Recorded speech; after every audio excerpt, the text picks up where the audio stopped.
যেহেতু প্রোগ্রাম রাখছি, আমি যদি এখানে না আসতাম, যারা আমাকে ইনভাইট করেছে, দাওয়াত করেছে, তাদেরকে আপনারা হয়তো দুঃখাবাজ বলতেন, না হলে তাদেরকে বিভিন্ন রকম কথাবার্তা বলতেন। তো এজন্য তারা খুব বাজে একটা অবস্থানের মধ্যে করতে হতো, ফেস করতে হতো। সেহেতু আপনাদের দোয়া নেওয়া এবং আপনাদের এই স্বতঃস্ফূর্ত অংশগ্রহণের জন্য আমি মনে হয় এই আন্ডারগ্রাউন্ডে আরেকবার বয়ান করছি, কেন জানি আমার মনে হইতেছে ওইটার মতোই না, এমন একটা আন্ডারগ্রাউন্ড প্রোগ্রাম আমি এই এলাকায় আরেকটা করছি, এটা আমার স্মরণে আসতেছে। তো যাই হোক, এই এলাকার মানুষ আমাকে খুব ভালোবাসে, সত্যি ভালোবাসেন। আমি অল্প কথা বলবো, যারা ভালোবাসে তারা কিন্তু ভালোবাসার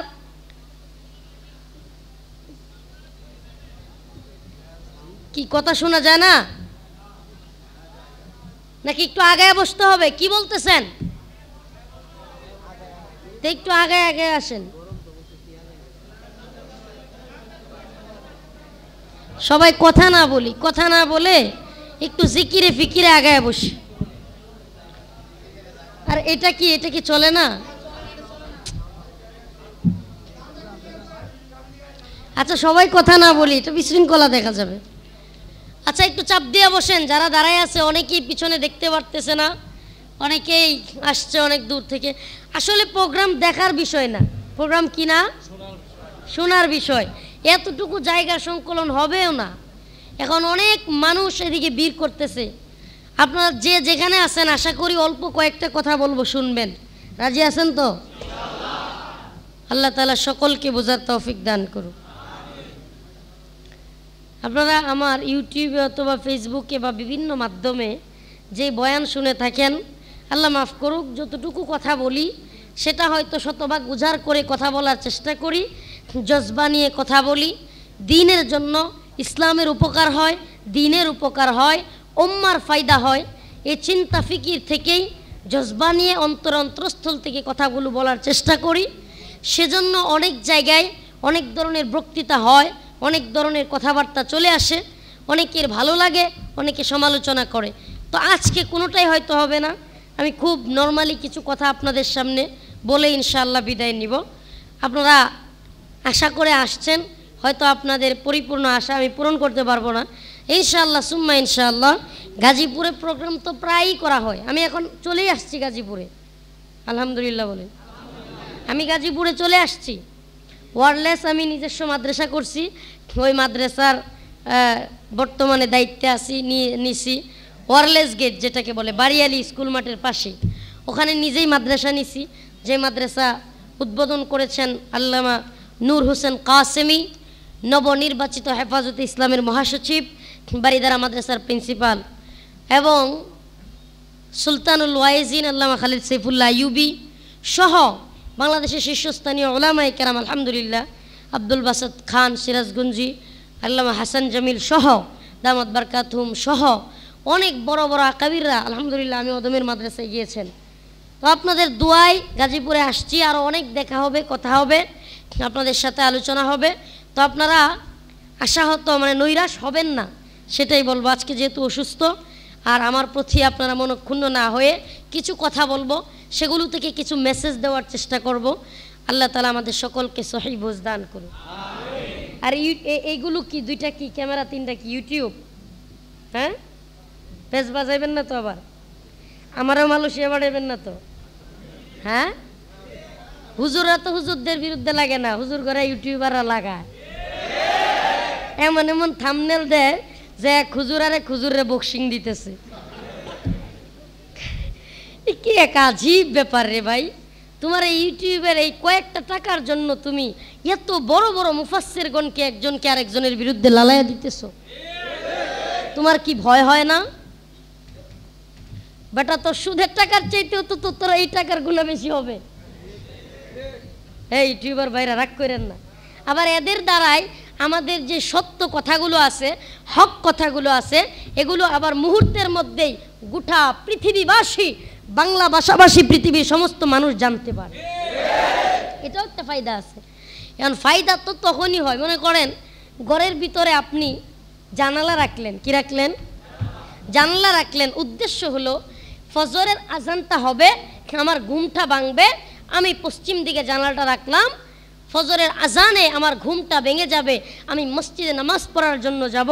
এই নিয়তে যদি আপনি জানালা রাখেন ঘরের, তাহলে দেখা যাবে ঘরের জানালা যে রাখলেন, মসজিদের আজানের নিয়ত করলেন, এদিকে বাতাস খাইলেন ফাও ফাও। কথা বলেন না? সোয়াবও হইল বাতাসও খাওয়া। কিন্তু যদি কন যে বাতাস খাওয়ার লাগে রাখছি, সোয়াব হবে? হ্যাঁ।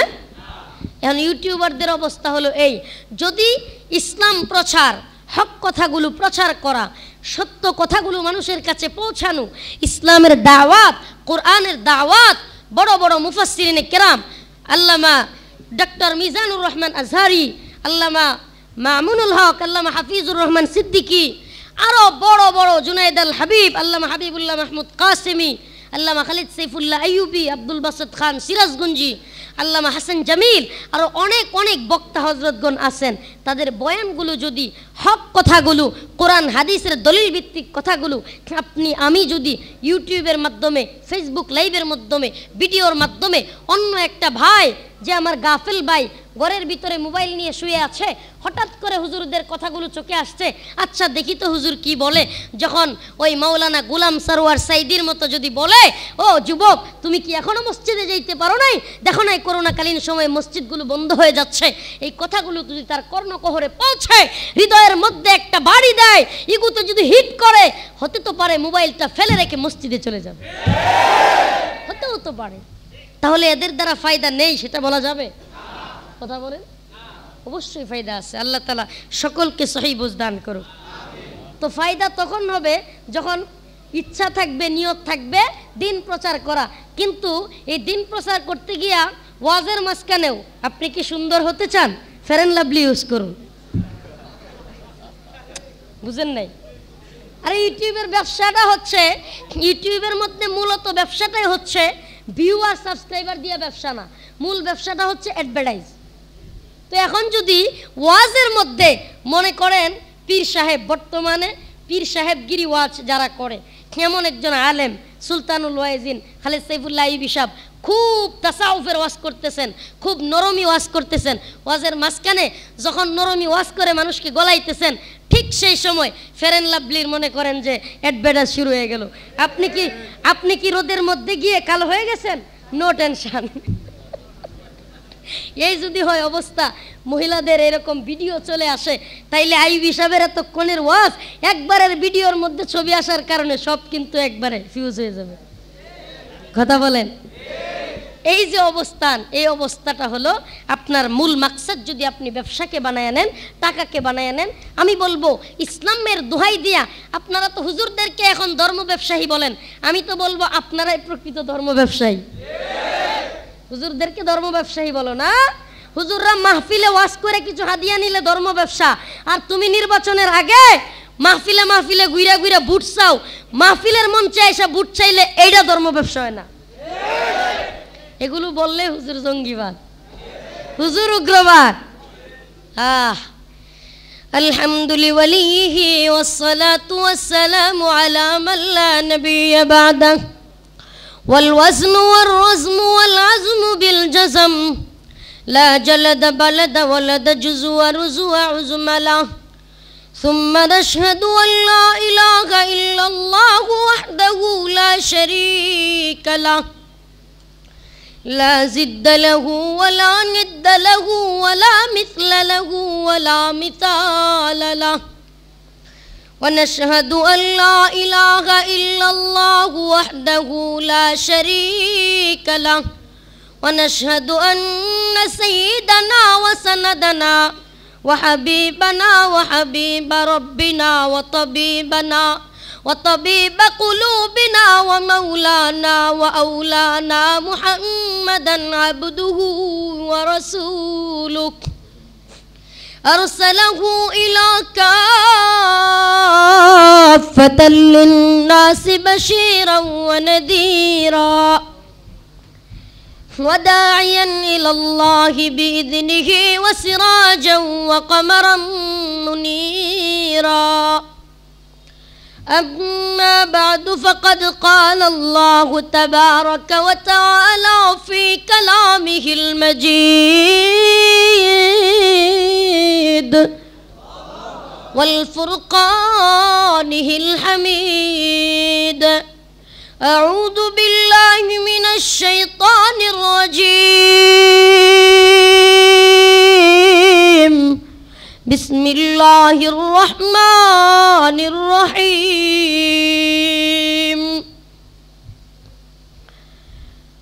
قل إن كنتم تحبون الله فاتبعوني يحببكم الله ويغفر لكم ذنوبكم والله غفور رحيم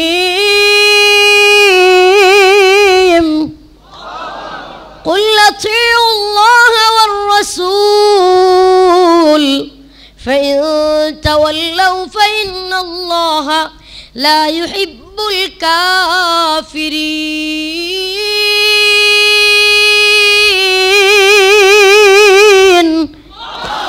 صدق الله مولانا العظيم وصدق رسوله النبي الكريم ونحن على ذلك من الشاهدين والشاكرين والحمد لله رب العالمين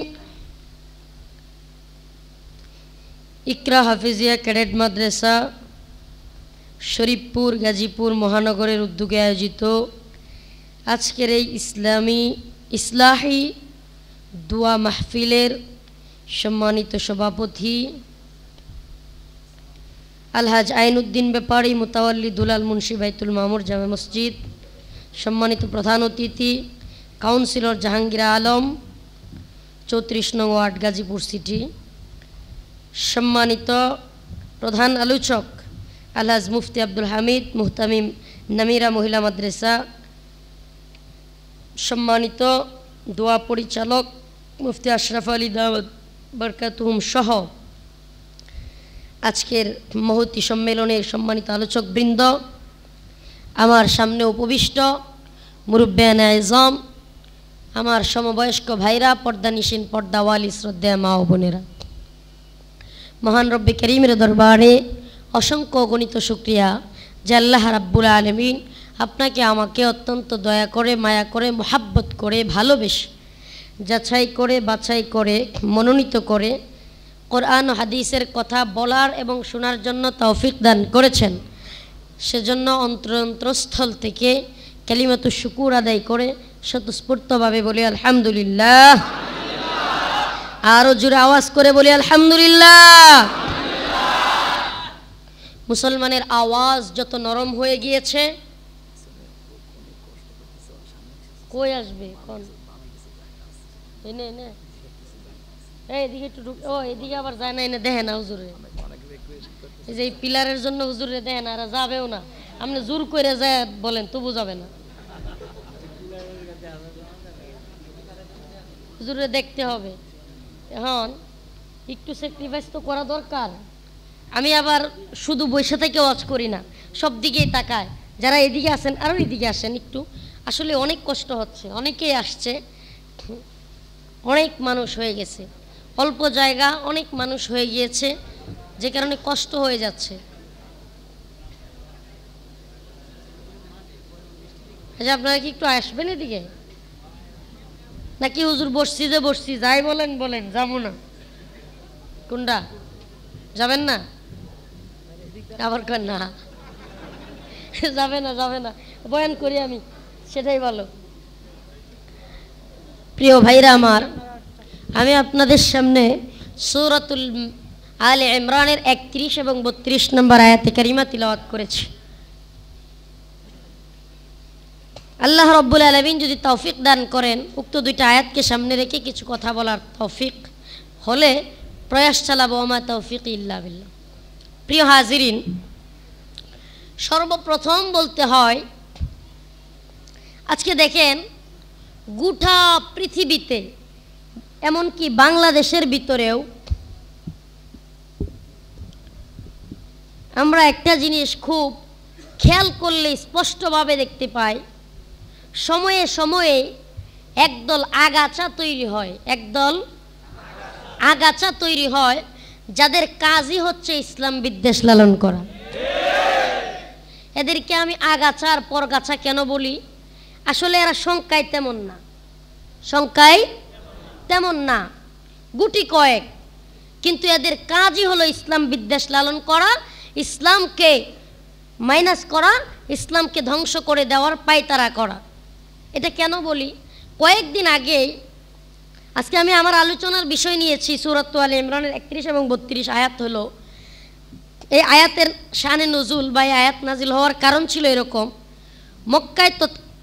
মক্কায় তৎকালীন সময়ে কিছু এমন লোক ছিল যারা বলতো আমরা আল্লাহকে ভালোবাসি, আল্লাহ আমাদেরকে ভালোবাসেন, অর্থাৎ আমরা যেহেতু আল্লাহকে ভালোবাসি, আল্লাহ আমাদেরকে ভালোবাসে, নবী মুহাম্মদকে মানার কোনো প্রয়োজন নাই। নাউজুবিল্লাহ, একটু আস্তে কোন। আপনাদের আওয়াজ যত আস্তে হচ্ছে বাতিল শক্তির আওয়াজ তত বেড়ে যাচ্ছে।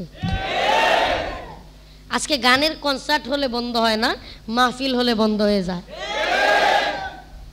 মামুনুল হক সাহেব তো বলেছেনই যে প্রেসক্রিপশন অনুযায়ী হেফাজতে ইসলামের কমিটি না হওয়ায় মাথা খারাপ হয়ে গেছে। তো এত মাথা খারাপ হলে চলবে না। এদেশে ইসলাম এবং মুসলিম সংখ্যাগরিষ্ঠ রাষ্ট্র, এদেশে অবশ্যই অবশ্যই সকলেরই অধিকার আছে তার মত প্রকাশ করার। প্রিয় ভাইরা আমার, বন্ধুরা আমার, বলতেছিলাম তৎকালীন সময়ে আরবের সেই দলের লোকেরা বলতো মুহাম্মদকে মানার কি প্রয়োজন, আমরা আল্লাহকে ভালোবাসি, আল্লাহ আমাদেরকে ভালোবাসেন। আল্লাহ তাআলা কোরআনের আয়াতে কারিমা দ্বারা জানায়া দিলেন, ওই সমস্ত ব্যক্তিদেরকে পয়গম্বর আপনি বলে দিন, জানায়া দিন।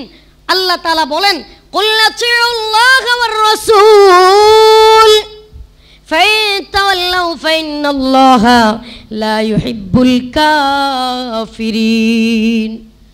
ওগো নবীজি আপনি বলে দিন কুল আতিউল্লাহ, যারা আল্লাহর অনুসরণের কথা বলে, দাবি করে আমি আল্লাহকে ভালোবাসি, এই কথাকে যারা বলে তারা যেন আতিউর রাসূল, আপনাকেও অনুসরণ করে।